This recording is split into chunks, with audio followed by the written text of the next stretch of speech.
Namaskar all the student, myself Umesh Kaur Shekhawat. Today I am going to teach a new topic in the solution chapter, that is the solubility. Before discussing this topic, we revise the last topic which discussed in the previous video, that is the what is the what is the solution is a homogeneous mixture of the solute and solvent, that is the solution, and the what is solute, solvent, and the different terminology: aqueous, non-aqueous, binary, ternary and quaternary solutions, and the different type of different formula by which we can calculate the concentration of the solute and the solvent in the solution. Now the next topic is solubility. What is the solubility? The solubility of a substance express the maximum amount of solute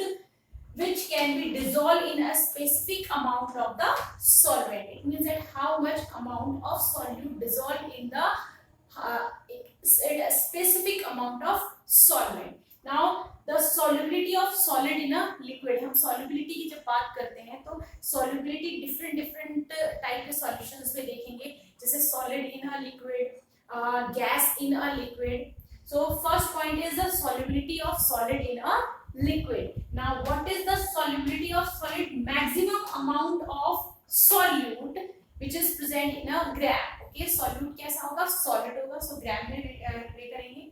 So solute in gram dissolve in 100 gram of the solvent to form the saturated solution at a given temperature. जब हम solid in a liquid की बात करते हैं तो जो भी maximum amount है which dissolve in a specific amount of solvent in a grams at saturated solution will prepare at a specific particular temperature, यानी जो भी एक पर्टिकुलर टेम्परेचर दिया जाएगा उसमें सैचुरेटेड सॉल्यूशन का फॉर्मेशन होगा. सैचुरेटेड सॉल्यूशन क्या होगा?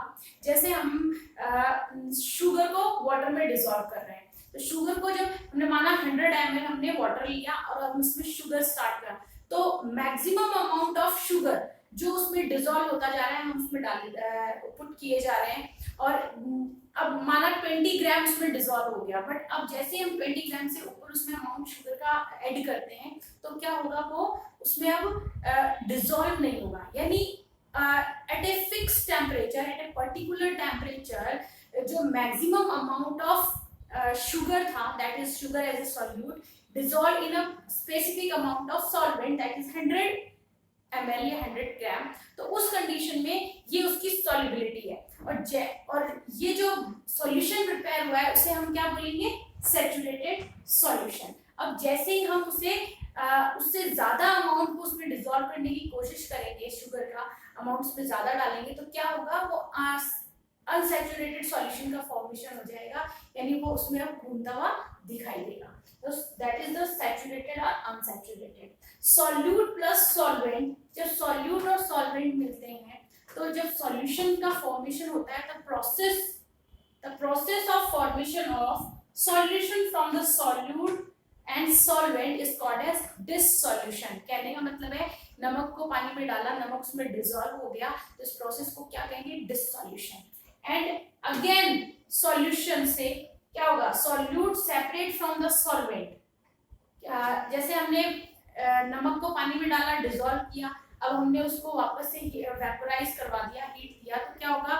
वाटर तो वेपोराइज्ड हो जाएगा और नीचे क्या रह जाएगा बचा हुआ? क्रिस्टल फॉर्म में हमारे पास में सॉल्ट. तो वो क्या हो गया? That is the crystallization. यानी सॉल्यूट जो सॉलिड था लिक्विड में से हमने क्या कर दिया? सेपरेट कर दिया, यानी मिक्स हो रहा है तब तो dissolution, and again separation, that is the crystallisation.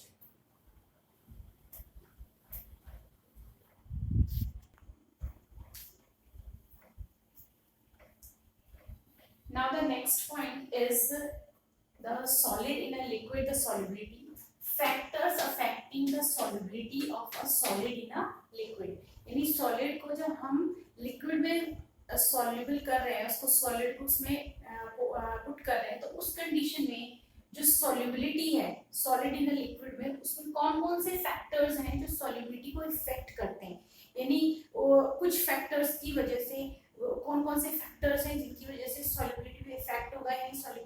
ज्यादा बढ़ेगी, इंक्रीज होगी या डिक्रीज होगी. For example, first factor is the nature of solute and the solvent. The first is nature of solute, यानी नेचर का मतलब हो गया the polar and non polar nature of the compounds which are mix with each other. So that is solute. If the solute is polar and the solvent is polar, then the mix homogeneously. That the solubility is depend on the nature. It means that the like dissolves like. यानी polar in a polar and non-polar in a non-polar, solubility क्या होगी? High होगी. Second is effect of temperature. Temperature का क्या effect होगा solubility पे, यानी जब हम टेम्परेचर इंक्रीज करेंगे तो डिक्रीज करेंगे तो उस कंडीशन में टेम्परेचर का सॉल्युबिलिटी से क्या रिलेशन होगा. तो डिफरेंट तरह के कंपाउंड्स सॉल्यूट एंड सॉल्वेंट होते हैं, जब उनको मिक्स करते हैं तो उन पे डिफरेंट तरह की रिएक्शन फॉलो होती है. तो उस कंडीशन में उन पे इफेक्ट भी क्या होगा, डिफरेंट होगा टेम्परेचर का. तो first is the solubility of solute increase with increase in a temperature. कुछ कंपाउंड्स ऐसे होते हैं जिनके अंदर जो कैसे होते हैं हमारे पास में एंडोथर्मिक यानी हीट क्या होगी, एब्जॉर्ब होगी. तो उस कंडीशन में जब इस तरह में जब सॉल्यूट सॉल्वेंट में ऐड किया जाता है तो अगर रिएक्शन कैसी है एंडोथर्मिक, तो वहां क्या होगा, हीट एब्जॉर्ब होगी. तो क्या होगा, इंक्रीज विद इंक्रीज है ना टेम्परेचर, यानी जितना ज्यादा टेम्परेचर हम इंक्रीज करेंगे उतना ही ज्यादा सॉल्युबिलिटी क्या हो जाएगी, इंक्रीज हो जाएगी. Second, the solubility of solid decrease with increase in a temperature. ये उन reactions को पे अप्लाई होता है जिनमें क्या, जो reactions कैसी होगी, एक्सोथर्मिक होगी, यानी हीट उसमें रिलीज होगी. तो जब उस कंडीशन में क्या होगा, solubility of solid decrease, solubility क्या हो जाती है, डिक्रीज हो जाती है with increase the temperature, क्योंकि जब टेम्परेचर रिएक्शन कैसी है हमारी endothermic, exothermic in this condition. Now third is solubility show the irregular behavior with increase in a temperature. कुछ reactions ऐसे होती है जिनके अंदर इनका जो solubility का behavior वो देखा जाता है, वो कैसा देखा जाता है, irregular, especially for the मतलब इसके अंदर जो temperature वो कैसा होता है, transition, changeable होता है. Next, the effect of pressure.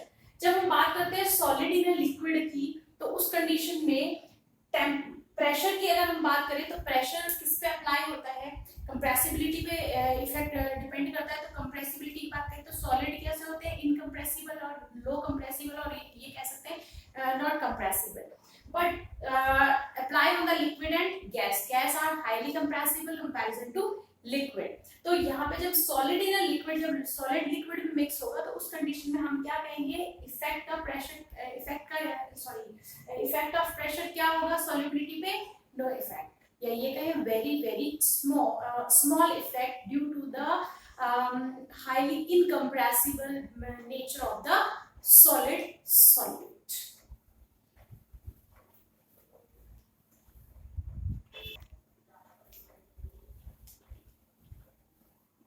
Now the next point is the solubility of gases in liquid. पहले क्या देखा solubility of solid in a liquid. Now the solubility of gases in a liquid. Now what is the definition? The volume of gas. Gas की हम जब बात करते हैं तो volume की बात करते हैं in the centimeter cube. A volume of gas that can be dissolved in a fixed volume of the liquid to form the saturated solution at a given temperature. Same definition है but difference क्या है, तो solute में यहाँ gas है और वहां क्या, तो वहां अमाउंट की बात करते हैं, यहाँ किसकी बात करेंगे, volume of gas as a solute and the liquid as a solvent. Now what is the factors which on which the solubility is depend. The first is the effect of temperature.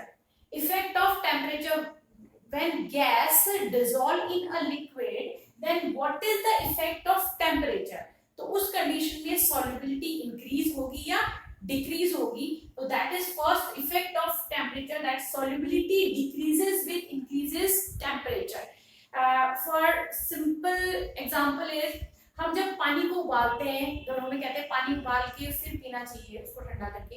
तो पानी को क्यों उबाला जाता है? पानी को इसलिए उबाला जाता है क्योंकि उसके अंदर गैसेस क्या होती हैं, डिजॉल्व होती है। तो जैसे ही आप उसको हाई टेम्परेचर पे बॉईल करोगे वाटर को, तो उस कंडीशन में जो भी गैसेस उसमें डिजॉल्व होंगी in the water as a solute, वो क्या हो जाएंगी, सब वेपराइज्ड हो जाएंगी, बाहर निकल जाएंगी। तो इसका क्या है, solubility decreases with increases temperature, यानी जैसे जैसे आप टेम्परेचर दोगे वैसे वैसे जो सॉल्युबल गैस थी वो टेम्परेचर देने के साथ में वाटर में से क्या हो जाएंगी, बाहर आ जाएगी, यानी सॉल्युबिलिटी क्या हो जाएगी, उसकी डिक्रीज हो जाएगी। Now the second point is nature of gas and solvent, यानी जो गैस है वो सॉल्वेंट में जब हम मिक्स कर रहे हैं तब बात करते हैं, तो नेचर डिपेंड करता है। नेचर यानी same to same solid in a liquid के जैसे, like dissolves like, polar in a polar and non polar in a non polar. Now the third examples are for some gases N2, O2, H2, helium. These gases are the small extent dissolve in a water. ये dissolve होती है लेकिन इनका कम amount, कुछ amount ही dissolve होता है water में। जब हम बात करते हैं सी वाटर्स में, सी वाटर के अंदर जो सी एनिमल्स रहते हैं तो वो ब्रीथ कहाँ से करते हैं, तो जो ऑक्सीजन गैस होती है वो डिजोल्व होती है वाटर में, तो उसमें वो जो डिजोल्व गैस होती है उसी को वो ब्रीथ करते हैं। नाउ NH3, SO2, HCl, जितनी भी हार्मफुल गैसेस होती हैं they are highly soluble in the water, they are highly soluble in water. Now third, O2, N2, CO2, these are gases are more soluble in ethyl alcohol. Okay, now the third is effect of pressure. Pressure का क्या effect होता है, pressure की जब हम बात करते हैं तो अगर फॉर एग्जांपल सिलेंडर्स, हमारे जो गैस सिलेंडर्स होते हैं, तो गैस सिलेंडर्स की अगर हम बात करेंगे, sorry, effect of pressure. So pressure में क्या इफेक्ट होता है सॉल्युबिलिटी का, so solubility increases, solubility increases with increases pressure. okay, यानी हम जितना ज्यादा प्रेशर इंक्रीज करेंगे उतनी सॉल्युबिलिटी भी इंक्रीज हो जाएगी।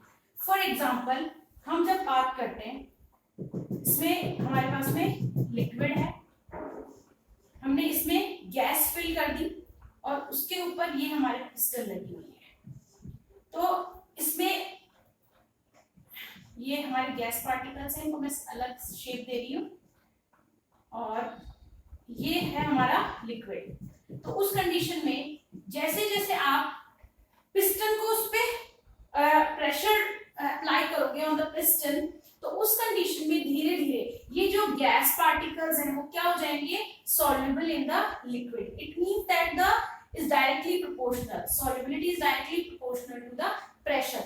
जितना ज्यादा प्रेशर होगा उतना ही क्या होगा, गैस मॉलिक्यूल्स क्या हो जाएंगे, वाटर में या लिक्विड में एंटर कर जाएंगे। फॉर एग्जांपल हमारे जो गैस सिलेंडर्स होते हैं, गैस सिलेंडर्स में क्या होता है कि जो हमारी गैस होती है उसको कंप्रेस किया जाता है, कंप्रेस किया जाता है, then the gas converted into liquid and then उसको हम यूज करते हैं, और वो जब बाहर आती है तो जैसे उसे स्पेस मिलेगा that converted into again gas.